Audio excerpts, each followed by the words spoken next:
The studio lights of The Ryan Reynolds Hour cast a warm glow across the sleek LA set, but tonight the atmosphere crackled with something sharper than usual anticipation. Ryan stood center stage, that familiar smirk playing at his lips as he delivered his opening monologue. "So, tonight we have a very special guest," Ryan said, his tone dancing between reverence and mischief. "A man who walked away from literal castles to find himself in Montecito. I'm not sure if that's character development or just really expensive therapy." Before we jump back in, tell us where you're tuning in from, and if this story touches you, make sure you're subscribed, because tomorrow I've saved something extra special for you.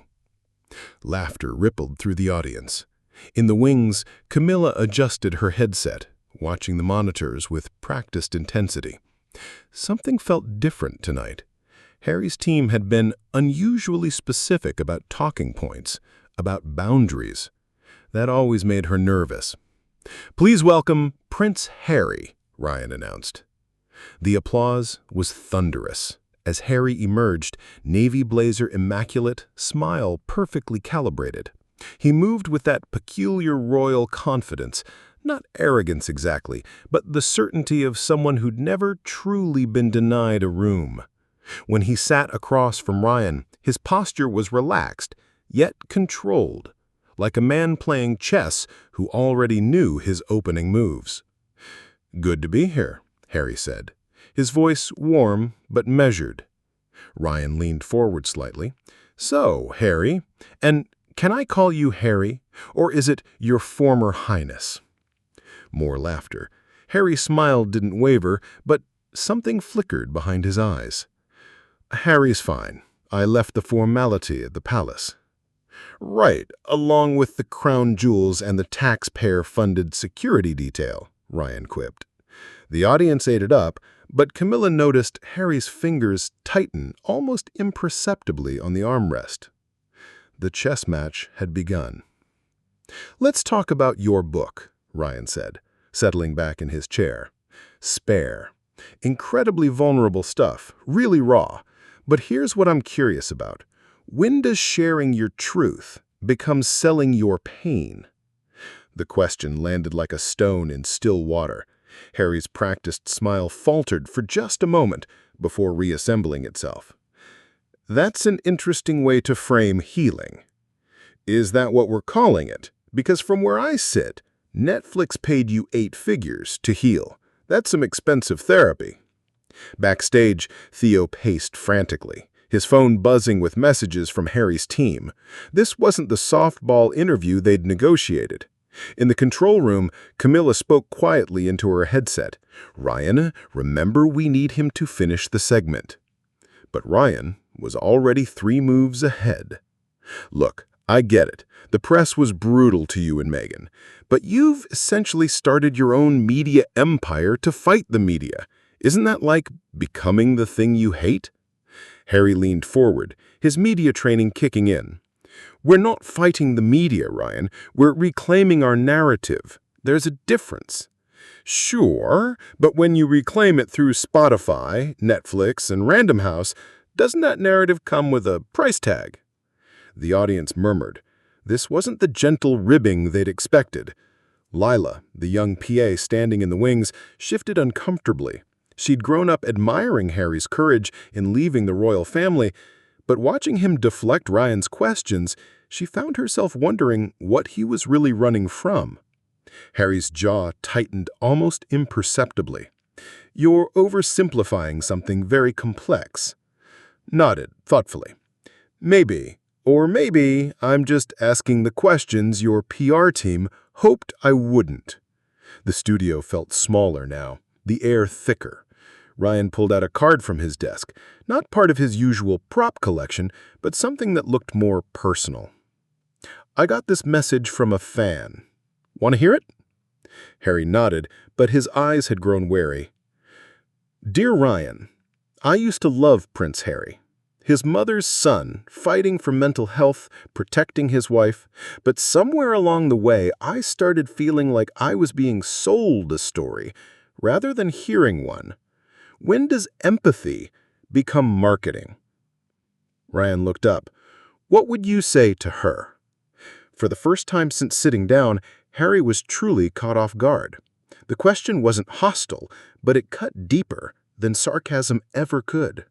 In the control room, Camilla leaned forward, whispering into her headset, "Careful, Ryan. You're walking a line here." Ryan's voice came back through her earpiece, barely audible. "Then let's walk it." Harry straightened, his training kicking in again. I'd say that healing isn't linear, and neither is truth-telling. Sometimes people mistake authenticity for performance because they're not comfortable with someone refusing to be silent. It was a good answer, polished, deflective, designed to end the conversation. But Ryan wasn't finished. "That's interesting," Ryan said slowly, "because I've been thinking about something. You left the royal family because you wanted privacy, right? To protect your family from the spotlight?" "Among other reasons, yes. But then you gave a primetime interview to Oprah. You did a Netflix series about your private life. You wrote a memoir detailing intimate family conversations."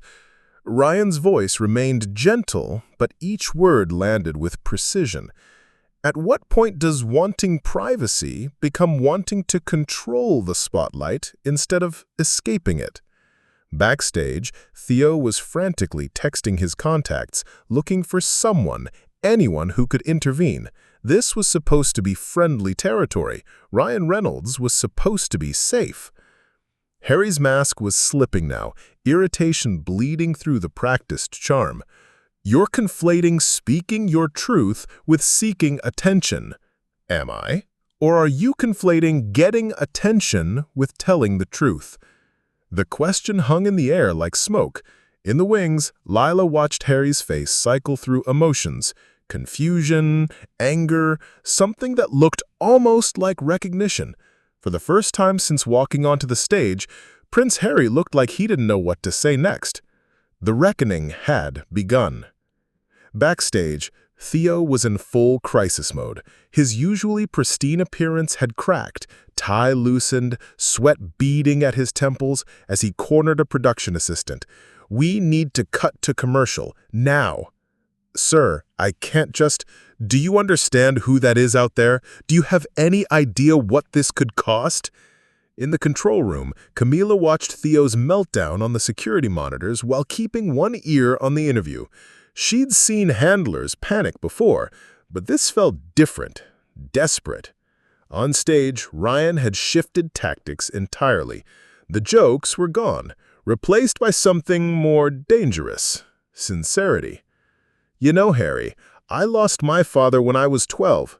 Never talked about it publicly because, honestly, what's the point? Grief isn't content." He paused, letting the words settle. "But watching you these past few years, I keep wondering, when does sharing pain become performing it?" Harry's composure wavered. This wasn't the attack he'd prepared for. "You don't know what it's like to have your family weaponize the press against you." "You're right, I don't. But I do know what it's like to turn pain into product. Did it with movies, with relationships, with every failure I've had. The difference is, I never called it healing." In the wings, Lila found herself holding her breath. She'd expected comedy tonight, maybe some gentle ribbing about royal life. Instead, she was watching something raw unfold. Two men stripping away pretense in real time. Theo burst through the backstage doors, making a beeline for the stage manager. "Stop this! End the segment!" But Camilla's voice crackled through the crew's headsets. "Let it play. This is real television." Harry leaned forward, his mask fully off now. "So what are you saying? That I should have stayed silent? Let them destroy my wife?" "I'm saying," Ryan replied quietly, "that maybe you're still letting them control you, just from a different stage." "All right," Ryan said, turning to the audience with a smile that didn't quite reach his eyes. "Let's open this up. Who has a question for Harry?" Hands shot up across the studio. The energy had shifted. What started as celebrity worship had become something more complex, more human. Ryan's eyes scanned the crowd before landing on a young woman in the third row. Yes, you in the blue. Ellie stood, her hands trembling slightly. She hadn't planned this moment, hadn't expected to be chosen, but watching the past 20 minutes unfold, something had crystallized inside her. "Hi, I'm Ellie," she began, her voice stronger than her nerves. "My mom was a huge royalist. Had your mom's picture on our mantle, cried at your wedding, but these past few years, she got so caught up in following your story and taking sides that she stopped living her own life. The drama became her drama." The studio fell silent. Harry shifted in his seat, clearly uncomfortable with this personal turn. My question is, Ellie continued, do you ever think about the people who get lost in your narrative? The ones who care so much about your truth that they forget their own? It was a question no PR team could have prepared him for. Harry opened his mouth, then closed it. The practiced responses weren't there. That's not... He started, then stopped. I never intended for anyone to get hurt. But they did, Ellie said gently. And you kept telling the story anyway. Camilla leaned into her headset. Ryan, let this breathe. Ryan nodded almost imperceptibly. He understood the power of silence, of letting uncomfortable truths settle. In the wings, Lila watched Harry struggle with a question that came not from a hostile interviewer, but from someone who had loved him and been hurt by that love. I think, Harry finally said, people have to make their own choices about how much they engage with public figures. It was deflection, and everyone in the room knew it. The silence stretched until Ryan finally spoke, his voice softer than it had been all night. You know what's interesting about that answer, Harry? It's the same thing my publicist told me to say when my movies flopped and people felt disappointed. Blame the audience, not the performer. Harry's head snapped up. That's not what I... Sometimes, Ryan continued, the bravest thing you can do is nothing. Just sit with the discomfort. Listen to what people are really asking you. The studio felt suspended in time. Cameras caught every micro-expression as Harry seemed to wrestle with something internal. For the first time since arriving, he looked genuinely uncertain. I don't know how to do that, he admitted finally, the words tumbling out before he could stop them. I don't know how to just be, without explaining, without defending, without making sure everyone understands my side. It was the first real thing he'd said all night, and it hit the room like a revelation. In the wings, Lila felt tears prick her eyes. This was why she'd gotten into television. Moments when pretense cracked and humanity showed through. Theo, watching from the side stage, felt his panic shift to something else. This wasn't the disaster he'd feared. It was something more dangerous. Truth. Camilla spoke into Ryan's earpiece. This is it. This is the moment. Ryan heard her, but kept his focus on Harry. What if you didn't have to? What if just for tonight you could be Harry? Not the prince, not the victim, not the activist. Just a guy talking to another guy. Harry looked at him for a long moment, something shifting behind his eyes. I don't remember how to be just Harry. I think I lost him somewhere between the cameras and the causes. The admission hung in the air like a prayer. For the first time since the interview began, the studio felt like a sanctuary rather than a battleground. Well, Ryan said, with a small, genuine smile, maybe we can figure that out together. The moment felt fragile, like spun glass that could shatter with the wrong word. Ryan sensed it too, leaning back slightly to give Harry space while keeping his voice steady and warm. So, let me ask you something different. Who are you when no one's watching? When there's no camera, no cause, no one to convince of anything? Harry stared at him, then looked down at his hands. The question seemed to echo in the silence.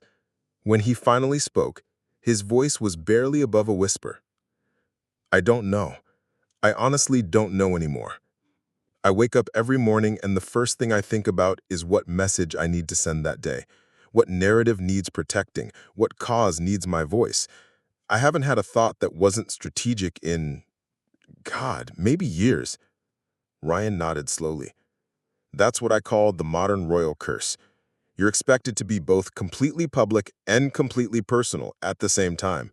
To share everything, but keep something back. To be relatable, but untouchable. Yes, Harry breathed, relief flooding his features. Exactly that. In the control room, Camila spoke into Ryan's earpiece. This is it, right here. Ryan heard her, but kept his focus on Harry. You know what's funny about that answer, Harry? It's the same thing my publicist told me to say when my movies flopped and people felt disappointed. Blame the audience, not the performer. Harry's head snapped up. That's not what I... Sometimes, Ryan said. You could turn the cameras off right now. Just talk, human to human. Would you stay?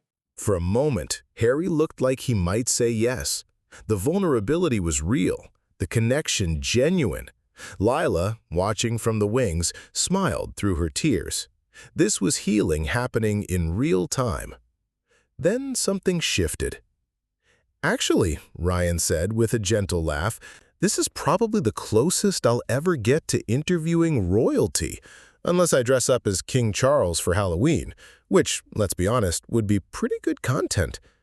It was meant as a moment of levity, a small joke to ease the intensity, but Harry's face changed instantly, shutting down like a door slamming shut. Are you mocking me? Harry's voice was ice cold, all the vulnerability from moments before evaporating. Ryan blinked, caught off guard. No, I was just what? Making jokes about my family? About everything I've been through? Harry stood up abruptly, his body language shifting back to defensive mode. This is exactly what I'm talking about. You build trust just to tear it down for a laugh. The audience gasped. The shift was so sudden, so complete, that it felt like whiplash. Ryan remained seated, his expression genuinely hurt. Harry, I wasn't making fun of you. I was trying to lighten the moment. No, you were doing what everyone does. You get someone vulnerable and then you mock them. You're no better than the tabloids. Backstage, Theo moved swiftly toward the stage entrance, sensing his moment. This was it, the reason to pull Harry out, the excuse they needed. Camila's voice crackled through the crew's headsets. Cut to commercial, now. But the damage was already visible. Ryan sat back in his chair, his face a mixture of confusion and genuine sadness. I was trying to be your friend, Harry. No, you were trying to be a talk show host. There's a difference. The studio fell into uncomfortable silence. Everything that had been built over the past hour, the trust, the breakthrough, the moment of real connection, lay in ruins. Lila's expression dropped from hope to heartbreak. Even Ellie, still in her seat, looked stunned by the sudden reversal. I think, Harry said coldly, we're done here. Ryan stood slowly, his movements deliberate and calm, despite the chaos swirling around him. He straightened his jacket and turned to face Harry, who was already moving toward the stage exit, where Theo waited like a rescue boat. Thank you for coming tonight. I genuinely hoped we could find something real in all this. Harry paused at the edge of the stage, his back to Ryan and the audience. For a moment it seemed like he might turn around, might salvage something from the wreckage. Instead, he continued walking, pushing past Theo and the production crew. Ryan turned to the audience, many of whom sat in stunned silence. Some looked angry, others confused. A few, like Ellie, simply looked sad. You know, Ryan said, settling back into his chair, sometimes interviews don't go the way you plan. Sometimes you think you're building a bridge, and you end up highlighting the gap instead. He paused, running a hand through his hair. I still believe that empathy and accountability can coexist. I still believe that healing is possible.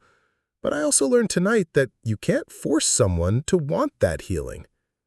Backstage, Harry was already at his dressing room, Theo close behind, trying to manage the fallout. That was good. You stood up for yourself. He was trying to make you look foolish. But Harry wasn't listening.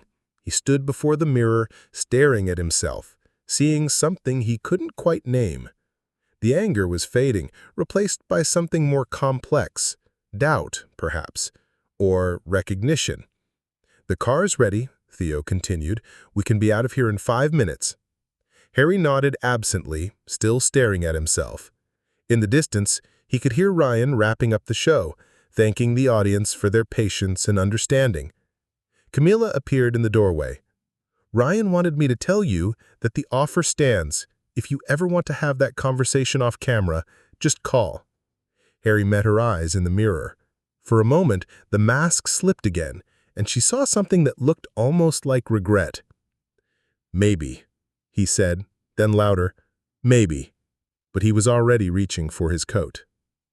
3 days later, the interview was everywhere. Not the way Harry's team had planned, not as triumphant soundbites or strategic messaging, but as raw, unfiltered humanity that refused to be contained by spin. #Ryan and Harry trended on every platform, but the responses defied easy categorization. Some defended Harry's right to privacy. Others praised Ryan's authentic approach. But most people seemed to be talking about something else entirely.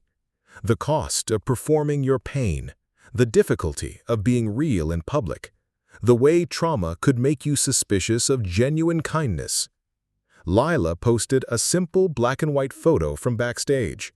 Harry and Ryan shaking hands before the show, both smiling, genuine smiles. Her caption read, "I saw 2 real men tonight, one who knew it and one still learning. Sometimes the most courageous thing is admitting you're lost." The post went viral within hours. Ellie, back home in her apartment, wrote a blog post that would be shared thousands of times. Why empathy means holding each other accountable. In it, she wrote about her mother, about the difference between loving someone and enabling them, about how real compassion sometimes looked like difficult questions. Ryan, in his home office, recorded a simple video message. No makeup, no script, just him talking to his phone camera. "Thank you for watching," he said quietly, "for listening, for caring enough to be uncomfortable." That's how change happens, not through comfort, but through the courage to sit with difficult truths about ourselves, about the people we care about the stories we tell. He paused, looking directly into the camera. Sometimes interviews don't end the way you hope. Sometimes people walk away. But the conversation continues in your hearts, in your homes, in the choices you make about how honest you're willing to be. Across the country, on a plane heading back to Montecito, Harry sat by the window watching clouds drift past. In his lap lay a handwritten note from Camilla with Ryan's personal number. He hadn't called. Not yet. But he hadn't thrown it away either. Below, the world continued its complicated dance between truth and performance, between healing and spectacle. The interview was over, but the questions it raised about authenticity, about pain, about the courage to be vulnerable without agenda, those echoes would reverberate far longer than any single conversation. Some stories don't end. They just begin somewhere else. Preparing and narrating this story took us a lot of time, so if you are enjoying it, subscribe to our channel. It means a lot to us. Now back to the story.